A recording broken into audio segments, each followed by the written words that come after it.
తిరుపతి రెడ్డి అని ఒక ఆయన నెల్లూరు జిల్లా నుంచి వచ్చారు. ఆయనకి థైరాయిడ్ క్యాన్సర్ బాగా సీరియస్ స్టేజ్లో ఉంది. నా దగ్గరికి వచ్చేటప్పటికి నిజానికి ఆయన రాలేదు, వాళ్ళ వైఫ్ వాళ్ళ అబ్బాయి నా దగ్గరికి వచ్చారు. ఆయన ఏంటంటే క్యాన్సర్ వచ్చినప్పుడు ఆయన ఆయుర్వేద ట్రీట్మెంట్ తీసుకున్నారు. ఆ తర్వాత అలోపతికి వెళ్ళారు. రేడియేషన్స్ అయిపోయిన తర్వాత బాగా ముదిరిపోయి చాలా సీరియస్ కండిషన్కి వెళ్ళిపోయి ఆయనకి టైం కూడా చాలా షార్ట్ టైం చెప్పారు. సో ఇక ఆప్షన్స్ ఏమి లేక, అంటే అలోపతికి అయిపోయింది, ఆయుర్వేదిక్ అయిపోయింది. ఎవరో చెప్తే హైదరాబాద్లో నన్ను కలవటానికి వచ్చారు.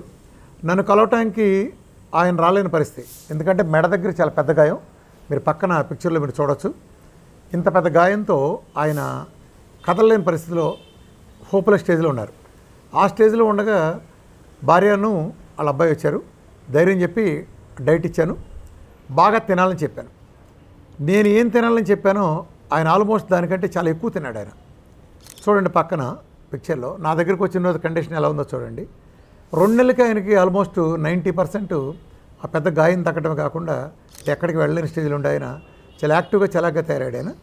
3rd మంత్లో చూడండి, ఇప్పుడు 3rd మంత్లో పక్కన పిక్చర్లో చూడండి, చక్కగా ఊండు, ఎంత పెద్ద ఊండు మెడ దగ్గర ఉండేది ఎంత చక్కగా మారిపోయిందో. విఆర్కే డైట్లో పారాసెటమాల్ బిళ్ళ కూడా వాడనే లేదు, ఓన్లీ విఆర్కే డైట్ మాత్రమే.